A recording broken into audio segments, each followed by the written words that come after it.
What's going on, everybody? Welcome back to the channel. In a previous episode, you saw me pull this automatic transmission out of my 72 Buick Skylark. And in today's episode, I'm going to be covering what we need to do to this T56 in order to move the shifter from the rear location here to the front. I need to do that because with the length of this transmission and where the seat setup is in the car, this will be way too far back and it'll be too uncomfortable to actually shift.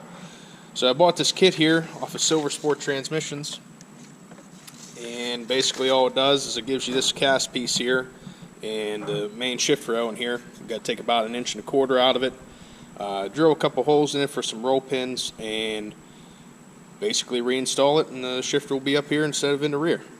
So I'm going to set you guys up here and give you a little bit of video of me tearing this thing apart, and whenever I get this thing torn apart and I get the rail out of it, I'll bring you back in.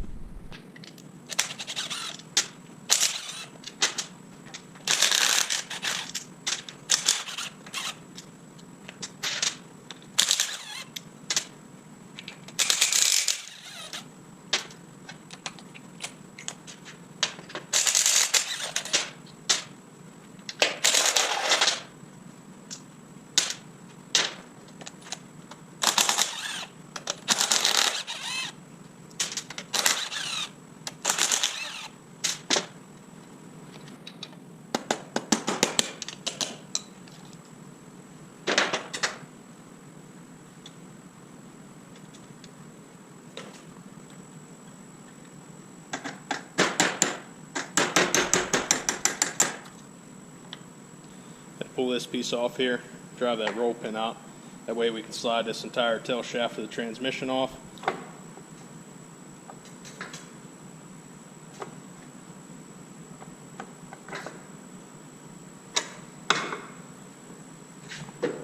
Just like that.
Well, as you can see, things got way out of hand here.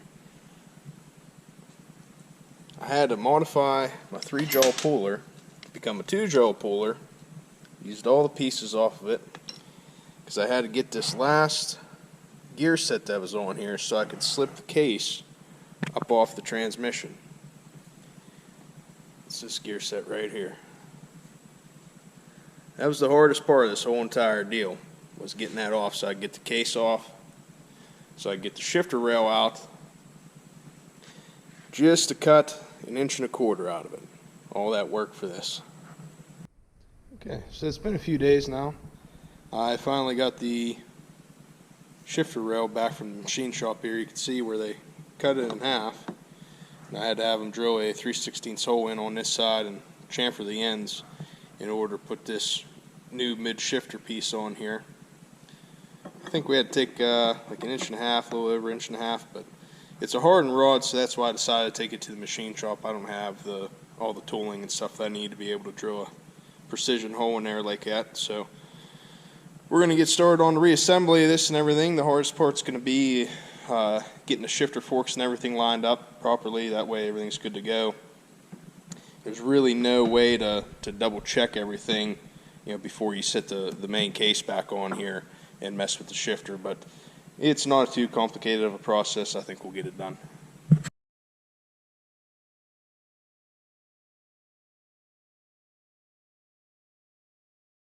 Okay, I think I have all the shift forks and everything lined up how they need to be. It's kind of hard to see here. Let me get a light. So basically, if you look inside of there, you'll see a little pin.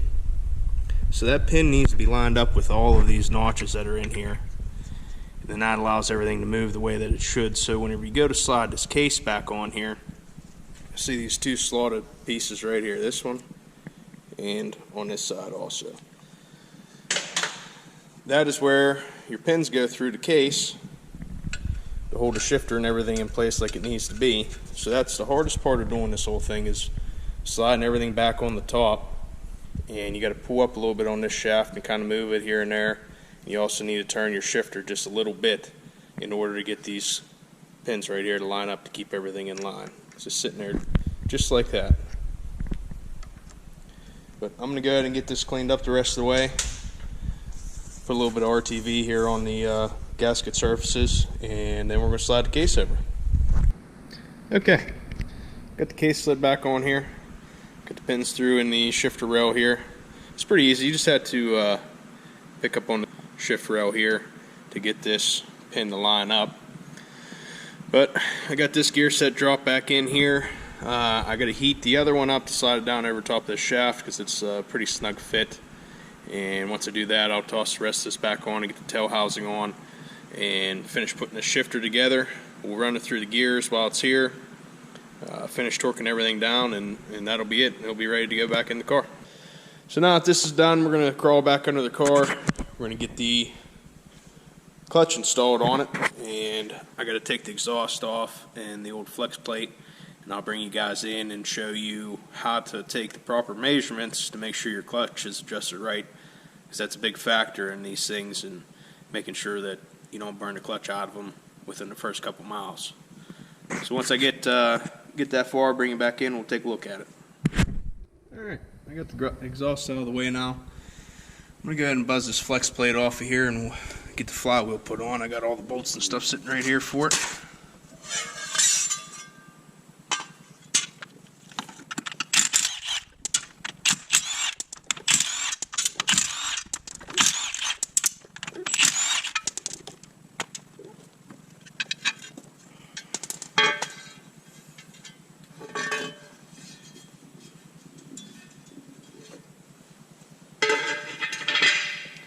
One thing I do need to do is get this adapter that I put in here to run the Turbo 350 behind this LS. I need to get it out of this snout of the crank.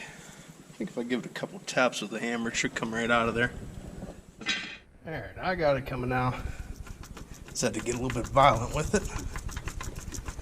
Still putting up a fight though. There we go. That's all it is, just a little adapter. Subcentric on the crank right here, and then it goes over the snout of the torque converter on this side. Now that that's out of the way, put our flywheel on.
After I get this all torqued down, I'm going to wipe this down with some brake clean, get all the greasy fingerprints off of it.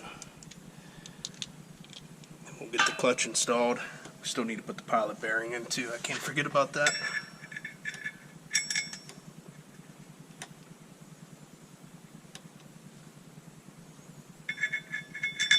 Once we get that in there, we'll go ahead and show you guys how to set this clutch up. Like I said, it's an easy process.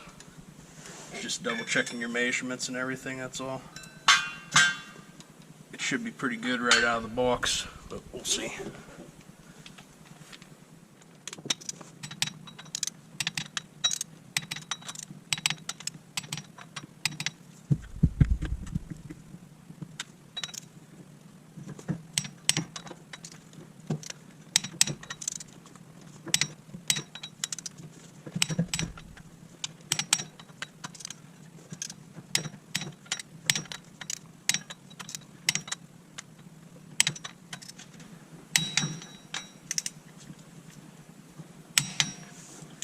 Alright, that's all the bolts torqued.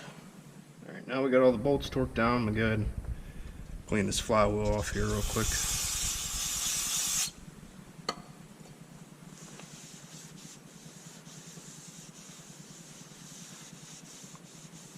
Always want to make sure you do this, get all the grease off of it. There we go, nice and clean. Alright, I got the pilot bearing. We're going to get this thing tapped in here a little bit. Typically, if you put them in the freezer for a couple hours, it helps make the installation process a little bit easier. There we go, it should hold now.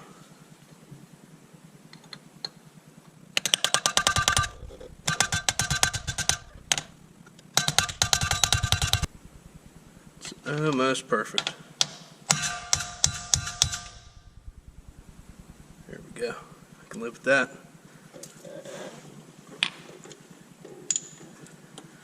Alright, next up, we're going to put the dowel pins here in the flywheel. I guess I should have waited to wipe it off because I'm going to get it greasy again, but we'll get those dowel pins in, get the clutch disc and the pressure plate and stuff over here, start installing that, torque everything down, and then I'll get the bell housing on, and then I'll show you guys a little jig that they sent me with the clutch and everything in order to check and make sure we got the right alignment on our clutch.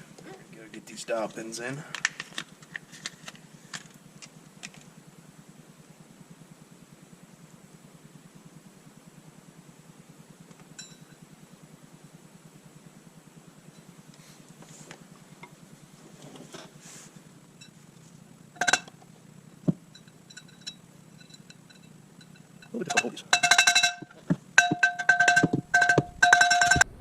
It's a wonderful noise. Probably sounds as bad on camera as it does in person.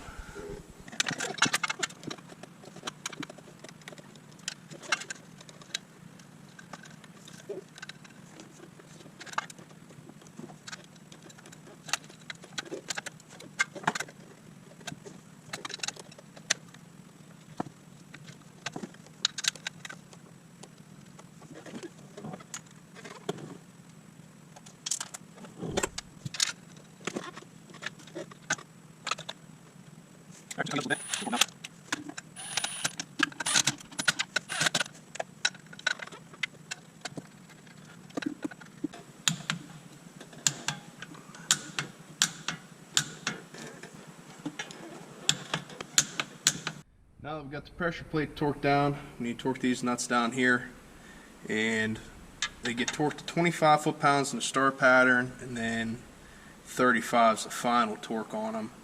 And after we do that, we're going to take this straight edge, stick it across here, make sure our fingers are below the straight edge itself. I looked in the instructions, there isn't a dimension for that. I guess they just got to be below the bottom of the straight edge. So we're going to get to torquing these down. We'll start off with 25 foot-pounds.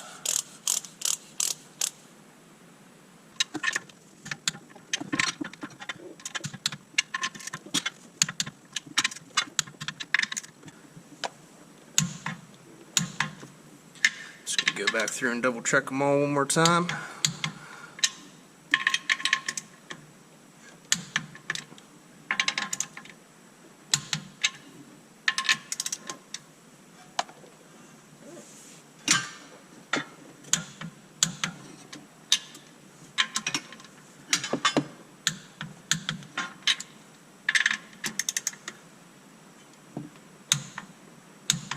Okay. Now, if everything went correctly, which it did, it's perfect. These fingers are below the surface of the pressure plate here like they're supposed to be. If you check it with a straight edge, it doesn't hit any of them. Just how it's supposed to be. Okay, I got the bell housing, I got the bolts. Let's try to get this thing put together here.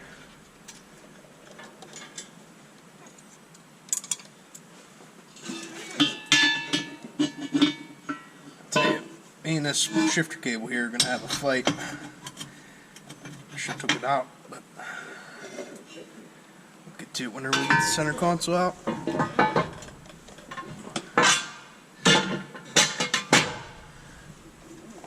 That sucker ain't light, I'll tell you that much.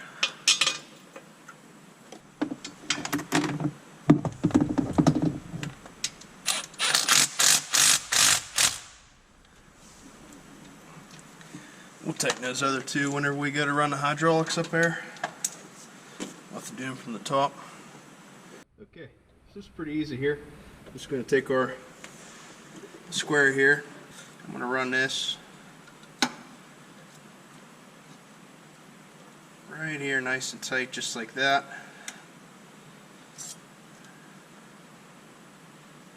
Dimension is 2 9/16, so we're going to take a 1/4 inch off of that to subtract for this plate because you're supposed to measure to the face.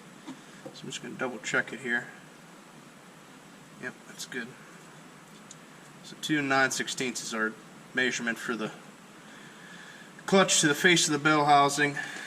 Now we need to go ahead and take a measurement off the transmission and then figure out the two and see if we have the correct depth for our throwout bearing.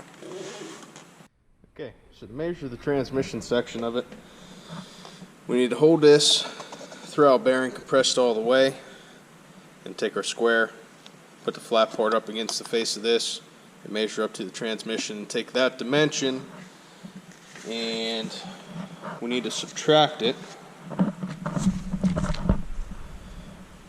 We need to take the depth of our measurement off of the flywheel and subtract it from the compressed bearing height, and that'll give us our bearing cushion on here.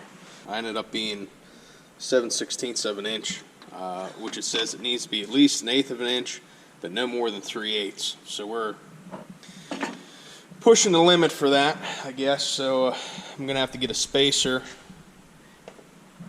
that they sell in order to move this throwout bearing closer to the engine itself. That'll remedy that issue that we're having there. But not too big of a deal, just got to order a couple more things for it, that's all. Alright, so I got the shims installed here. You can kind of see them behind the plate for the throwout bearing there. I checked the tolerance on it now. We're like 3/16 of an inch, which it says it's supposed to be anywhere between 1/8 and 3/8. So we're somewhere in the middle of that, I guess. But I'm going to get the line for the throwout bearing on here and get this thing strapped up to the transmission jack, and we're going to get it put in the car. Alright, I got the trans under the car, throwout bearing installed, and got it up on the jack. Now I just need to get it in its home. Shouldn't be too hard here.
you guys can't see is I'm fighting the line for the throwout bearing, the hydraulic line for the throwout bearing on the other side. It's pretty close to the bottom of the floor until you get everything fully engaged into the flywheel. Which we're pretty close right now. Just going to rotate this thing up some.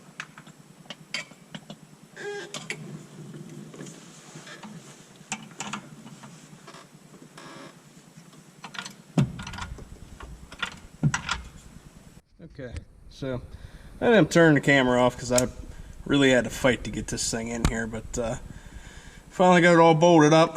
I ended up having to cut the floor pan out up here on the firewall. I don't know if you can really see that too well. And I had to trim a couple ears off the transmission to get it to fit a little bit better.